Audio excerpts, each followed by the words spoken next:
अम्बेडकर युवा सेना के प्रदेश अध्यक्ष राजकुमार गुन्नली के आदेश पर जिला अध्यक्ष नितेश उप्पे की अध्यक्षता में आयोजित बैठक में औराद बी के गेस्ट हाउस में तालुका पदाधिकारियों की नियुक्ति की गई। भीमाराव भावी कट्टे को तालुका अध्यक्ष और दिलीप मेत्रे को उपाध्यक्ष बनाया गया है। आनंद भावी कट्टे को प्रधान कार्यदर्शी, अब्राहम मेत्रे को कार्यदर्शी तथा उमाकांत नागरे को थाना कुसनूर होबली का अध्यक्ष नियुक्त किया गया। इस अवसर पर आकाश बैलकंडी, भारत मिर्जापुरे, अनिल तारीफकर, गणपति मेत्रे के अलावा अन्य लोग उपस्थित थे। कैमरामैन महेश टिके का कवरेज।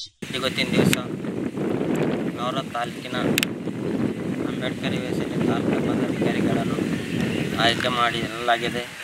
ತಾಲೂಕಾ ಅಧ್ಯಕ್ಷರಾಗಿ ಭೀಮರಾವ್ ಭಾಯಿ ಕಟ್ಟೆ ಹಾಗೂ ಉಪಾಧ್ಯಕ್ಷರಾಗಿ ದಿಲೀಪ್ ಮೇತ್ರೆ, ಪ್ರಧಾನ ಕಾರ್ಯದರ್ಶಿಯಾಗಿ ಆನಂದ್ ಭಾವಿ ಕಟ್ಟೆ, ಕಾರ್ಯದರ್ಶಿಯಾಗಿ ಅಬ್ರಾಮ್ ಮೇತ್ರೆ ಹಾಗೂ ಆಕಾಶ್ ಬಾಳ್ಕಂದಿ, ಭರತ್ ಮಿರ್ಜಾಪುರೆ, ಅನಿಲ್ ತಾಲಿಬರ್ಕರ್, ಗಣಪತಿ ಮೇತ್ರೆ ಹಾಗೂ ಠಾಣಾ ಕುಸ್ನೂರ್ ಹೋಬಳಿ ಅಧ್ಯಕ್ಷರಾಗಿ ಉಮಾಕಾಂತ್ ನಾಗುರೆ ಅವರನ್ನು ನೇಮಕ ಮಾಡಲಾಗಿದೆ।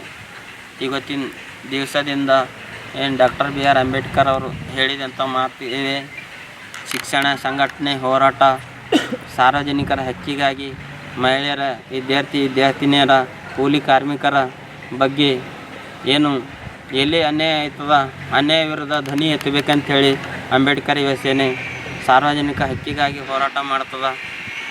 ಇವತ್ತಿನ ಹಿಡ್ದ ತಾವುಗಳೇನದ ಕಾರ್ಯಪರವರ್ತರಾಗಿ ಸಾರ್ವಜನಿಕರ ಹಕ್ಕಿಗಾಗಿ ಹೋರಾಟ ಮಾಡಬೇಕಂತೇಳಿ ಈ ಮೂಲಕ ಏನದ ತಮ್ಮಲ್ಲಿ ಹೇಳಲಾಗಿದೆ। ನನ್ನ ಹೆಸರು ರಾಜ್ಕುಮಾರ್ ಗುನ್ನಳಿ, ಅಂಬೇಡ್ಕರ್ ಯುವ ಸೇನೆ ರಾಜ್ಯಾಧ್ಯಕ್ಷ। ಎಲ್ರಿಗೂ ಜೈ ಭೀಮ್। ಇವತ್ತಿನ ದಿವಸ ಔರಾದ್ ಬಿ ತಾಲೂಕಿನ ಅಂಬೇಡ್ಕರ್ ಯುವ ಸೇನೆ ವತಿಯಿಂದ ಈ ಒಂದು ತಾಲೂಕಾ ಅಧ್ಯಕ್ಷರಾಗಿ ಆಯ್ಕೆಯನ್ನು ಮಾಡಿದ್ದಾರೆ। ಈ ಒಂದು ಅಧ್ಯಕ್ಷ ಸ್ಥಾನವನ್ನು ಒಳ್ಳೆಯ ರೀತಿಯಿಂದ ಸಮಾಜಕ್ಕೆ ಅನ್ಯಾಯವಾಗದಂತೆ ಆ ಸಮಸ್ಯೆಗಳಿಗೆ ಹೊಡೆದೋಡಿಸಲು ನಿರಂತರವಾಗಿ ಪ್ರಯತ್ನವನ್ನು ಮಾಡುತ್ತೇನೆ, ಆ ಒಂದು ಜವಾಬ್ದಾರಿಯನ್ನು ತೆಗೆದುಕೊಳ್ಳುತ್ತೇನೆ ಅಂತ ಹೇಳುತ್ತಾ, ಶಿಕ್ಷಣ, ಸಂಘಟನೆ, ಹೋರಾಟ, ಜೈ ಭೀಮ್।